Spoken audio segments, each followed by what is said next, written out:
Journalist Vishwakarma Valli Lakkoju.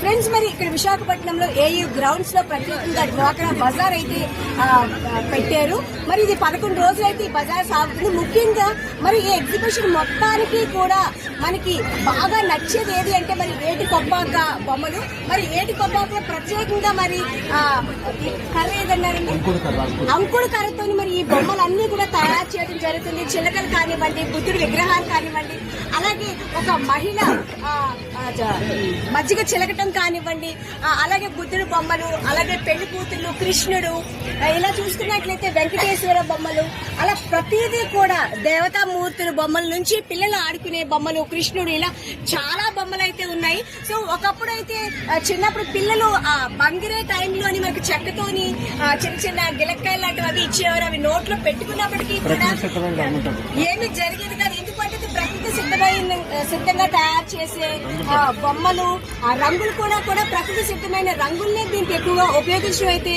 మరి జరుగుతుంది. So ప్రతి ఒక్కరూ కూడా మరి ఈ ఏటి కొప్పాకు వెళ్లి కొనుక్కోవాలి అంటే మాత్రం అది జరిగే విషయం అయితే కాదు. ఎందుకంటే చాలా దూరం కనుక ప్రత్యేకంగా మనం ఈ ఎగ్జిబిషన్ కి వచ్చిన వాళ్ళు మాత్రం ఈ ఏటి కొప్పాక బొమ్మలు కొనుక్కోవాలి. ఎందుకంటే ప్రత్యేకంగా మనం ప్రకృతికి మనం హెల్ప్ చేస్తున్నట్టుగా అవుతుంది ప్రకృతి వస్తువులు కొనుక్కొని ఉపయోగించడం వల్ల. సో ఫ్రెండ్స్, మరి ఏటి కొప్పాక బొమ్మల గురించి మరి మీరేమంటున్నారో కామెంట్ చేయండి, సబ్స్క్రైబ్ చేయండి.